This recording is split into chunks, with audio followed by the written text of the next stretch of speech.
We are in a race. The race is against time. We have to build cities. We need them, but we have to make them in a different way. We need a wave of innovation, not only for our way of life, but also for the planet. The consequences would be enormous if we lose this battle.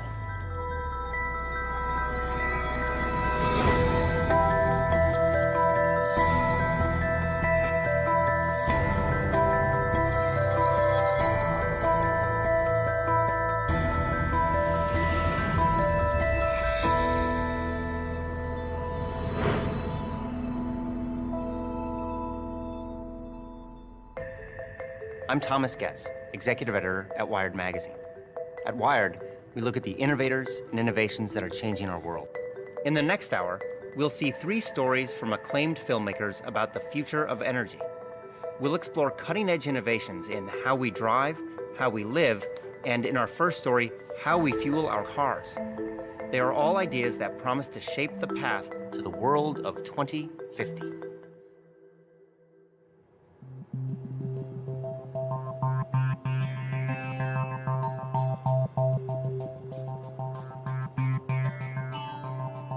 The world has right now close to 1 billion cars, and we might double the number of cars on the planet by 2050. So if we double the number of vehicles, we really increase the amount of fuel they consume, and that's going to have a big, big footprint in terms of our demand for resources to move all those vehicles around. We're pulling up carbon that's been stored underground and burning it in our automobiles and putting all that carbon dioxide into the atmosphere. If we don't reduce that, we could have changes in the climate that we could never recover from. There's a number of forecasts for what type of transportation economy we could move into. One vision is that we will use more and more liquid fuels. Another one is we'll use more and more electricity. And right now, more of the industrial activity is focused around liquid biofuels. The thing about a fuel is it's really unparalleled on a weight basis how much energy is in a gallon of fuel. And even if batteries develop as some of the advocates hope they develop, we're not going to see batteries running large trucks, and we're certainly not going to see an electrified air fleet. We're going to need transportation fuels for those that will directly replace the petroleum-based fuels that we're using today. This has kicked off people looking at a whole range of other alternatives to petroleum in your tank.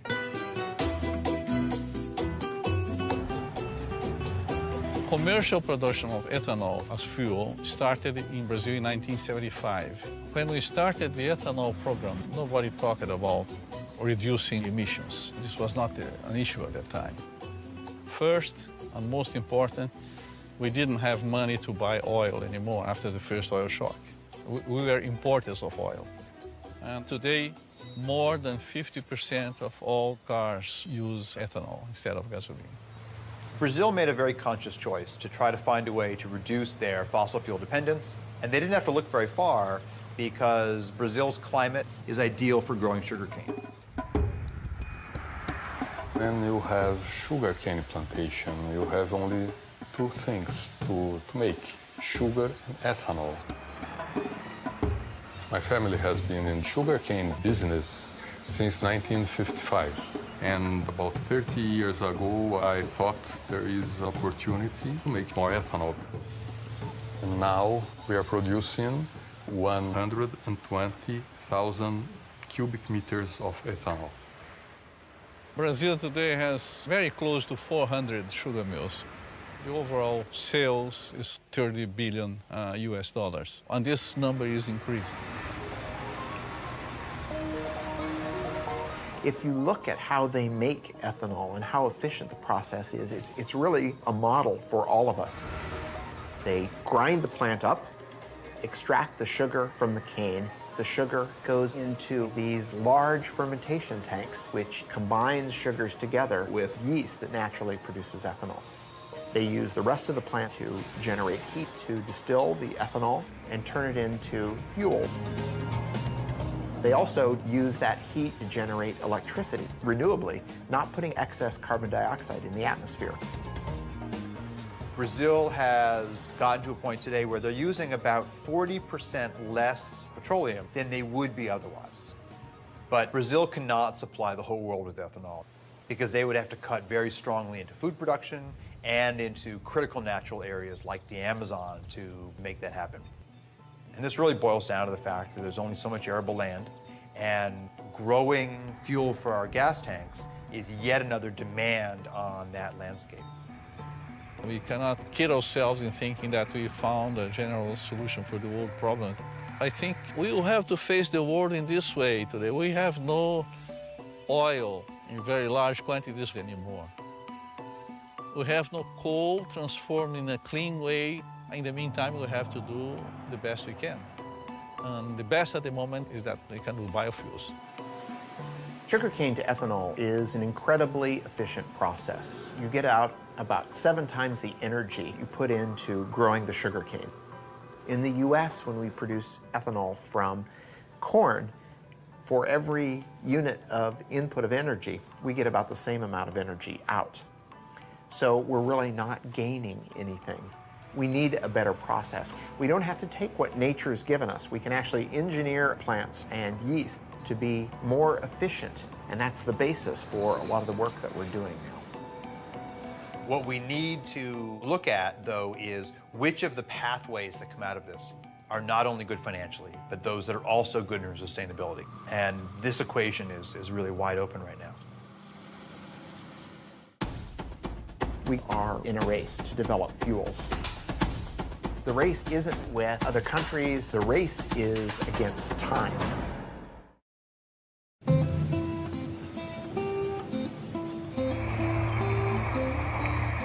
To meet the immediate and future demands, we made the energy solution spring from the ground.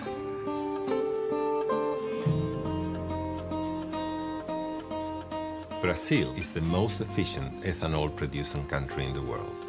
Sugarcane alcohol from Brazil can reduce the total carbon footprint by up to 70% compared with the gasoline.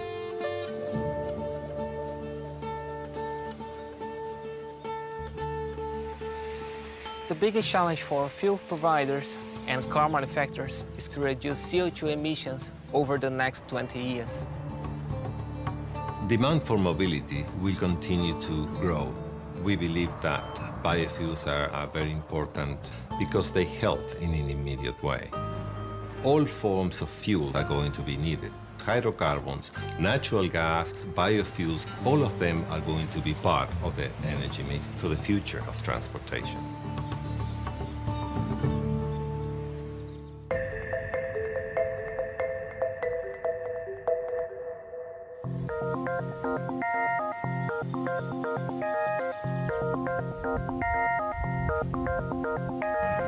Brazil has been very successful at taking a resource they had and finding the process to make that into ethanol. And people call those first-generation biofuels.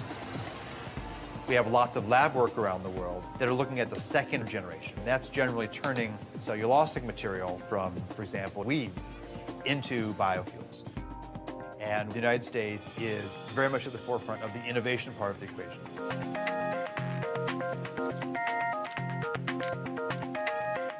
For centuries, we have been using yeast to consume glucose and produce wine and beer. We're trying to do something very similar, only we're engineering the yeast to consume that glucose and turn it into a fuel or a drug or chemical. We call this synthetic biology. And when I started in this area, many of my colleagues said, "Oh, Jay, this is great work, but where's the application? What are you going to do with these tools? Who cares?" Malaria is an enormous problem. In any one year, 1 million or so people die of the disease, and most of them are children under the age of 5. So we thought this was a great opportunity to engineer yeast to produce an anti-malarial drug called artemisinin.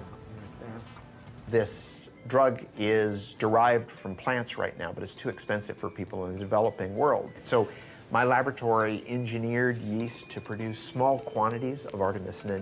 Now that process is being scaled up and we'll have this drug on the market shortly, but at a substantially reduced cost. It turns out that anti-malarial drug is a hydrocarbon, and it's very similar in many ways to diesel fuel.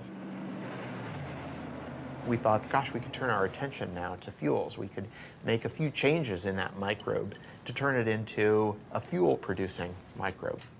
If we imagine that glucose is going to be our new petroleum, we need a source for that glucose. And so the crops that we're looking at are crops like switchgrass. This is a native grass that grows without a lot of water and on marginal lands, but we could turn into energy farms. The challenge, though, is that unlike sugarcane, it's very difficult to get the sugar out of that biomass. So we use what we call a pretreatment process to extract the glucose from the plant, and then we feed that glucose to a yeast that we've engineered to produce hydrocarbons. And that yeast takes in the sugar, and it changes its composition and gives us this high-energy molecule. They float to the top, you skim them off, you put them in your tank.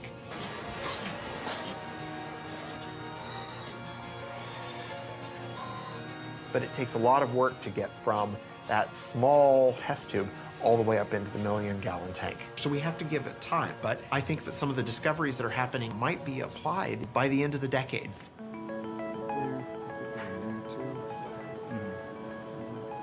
In terms of a sustainable equation for the planet, the role of biofuels is quite tricky.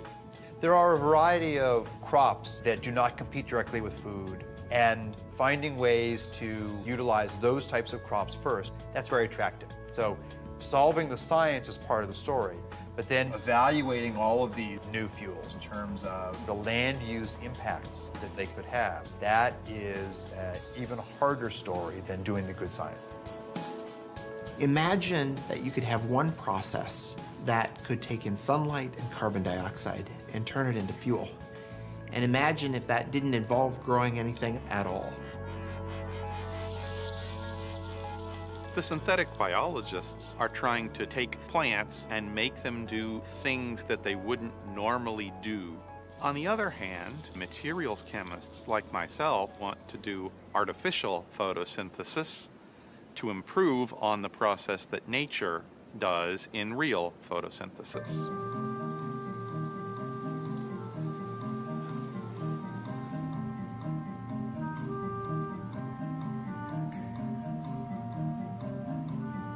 We should follow the blueprint of plants converting sunlight into fuel, but take the approach that it could be much simpler. All we really need is a light absorber that absorbs sunlight. We also need a catalyst like iron or nickel. So when you see the hydrogen coming off of the photoactive material, that's an example of a semiconductor breaking the chemical bonds of water to make hydrogen and oxygen. Ultimately, our pieces are going to be contained in something that is easy to roll out like bubble wrap, where in would come sunlight and water.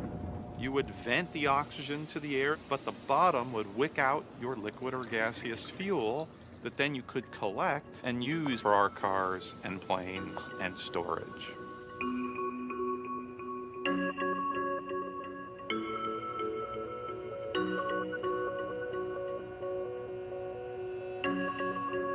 Our goal is within 2 years to have the first artificial photosynthesis solar fuels generator that we can hold in our hands, and then get to scale beyond that time.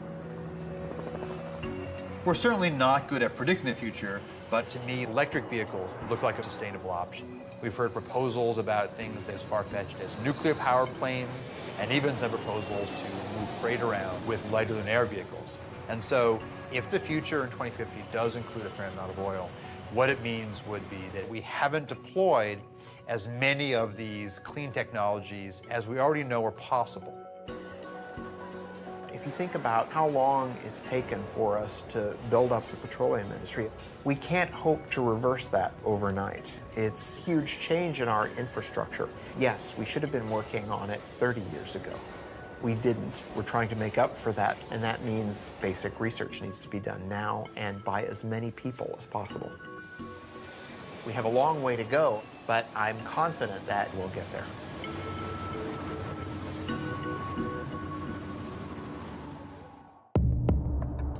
In the future, 3D maps are going to help people get places more efficiently.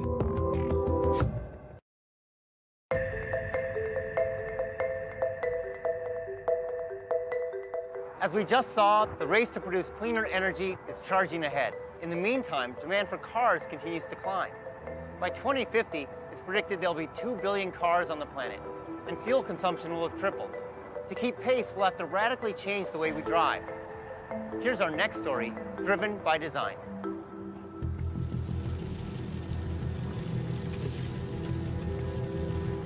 The automobile came around. In many ways, it was the future. We thought of it as one of the more positive changes that had happened to society. Suddenly, our ability to get a job changed. We can live farther away with bigger plots of land, with better quality of living. It all looked quite good. But there are limitations to swearing by the car. If it gets congested, your quality of life drops immediately. To spend so long in the car, it's very inefficient use of fuel consumption. Things stop making sense all of a sudden. It doesn't bring you closer to where you want to get. It actually sometimes brings you farther. The average American spends nearly 300 hours a year in their car, 38 of them stuck in traffic. Annually, congestion consumes over $1 billion in gasoline in the United States alone. The inefficiency caused by traffic, both financial and personal, is enormous. Dirk Sheehan and Carmen White's story is not that unusual today. Dirk works an hour and a half away in Warrenville, Illinois. Generally, he wouldn't leave work until 6 or 6:30, and I would say usual time for him to get home is around 8.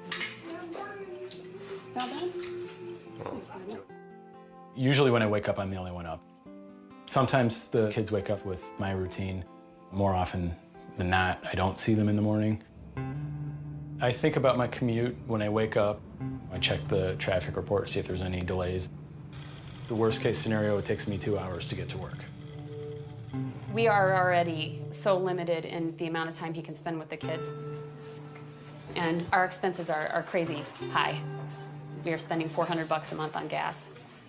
It takes away from our food budget, and we never paid for gas like that before, ever. There's technology that would allow me to spend less time in the car, spend less money on gas, and spend more time at home. I'd be all for that. The cost of traffic is people's time, it's fuel wasted, it's an emotional toll, it's a frustration. Utilizing the roads more intelligently is a much more efficient approach to the inability to have supply keep up with traffic demand. If you took a satellite picture of the highway, you can see that there's actually a lot of open space. And if we had the technology for cars to drive more closely but safely, then you could increase the utilization of the road network. What this means is that to be more efficient, to use less fuel, we need to see the road differently. We need cars that can navigate through the urban landscape in a radically different way.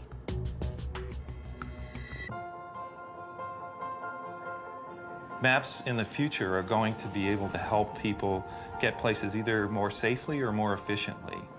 Today just helps you get from point A to point B. But what if I want to get someplace and use the least amount of fuel possible? Or if I've got a hybrid vehicle, I want to make sure I've got plenty of charge, not only get there, but to get back home.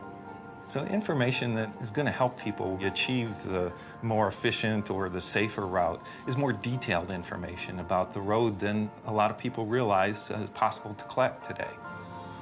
Here in Chicago, Nokia's Location and Commerce Unit is developing the next generation of mapping. LiDAR, sonar, 360-degree video, all are components of what Nokia calls digital mapping.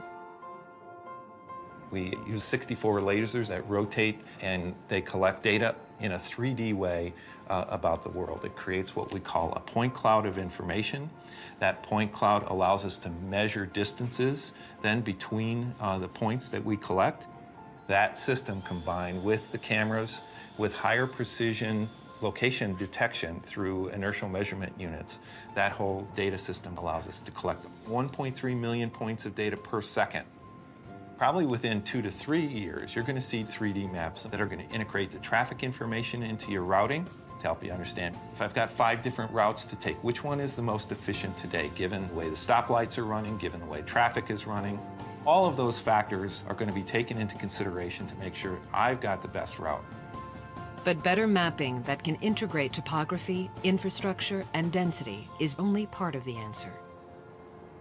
Another key to improving transport efficiency is building cars that drive themselves. Autonomous vehicle technology has a tremendous potential to improve efficiency of our road infrastructure. By removing humans from the equation, we eliminate all the things we do wrong behind the wheel. Speeding, changing lanes too often, merging haphazardly. And by marrying autonomous vehicles with sophisticated 3D maps, we can make driving safer and more energy efficient. That next generation vehicle is being built right now by the Swedish trucking company, Scania. The solution, as you see it, is that the vehicles can utilize intelligent maps, three-dimensional maps with traffic information.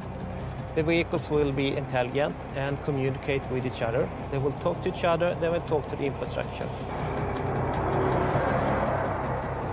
And we will see completely autonomous driven vehicles.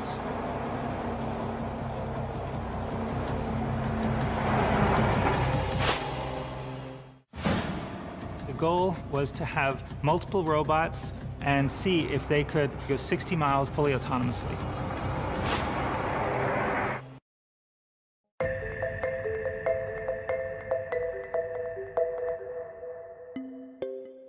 By displaying traffic density in the urban infrastructure in a revolutionary way, 3D digital maps will help create a more fuel-efficient future.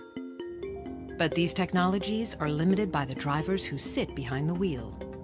Some believe that for cars and trucks to be truly energy efficient, they will need to drive themselves.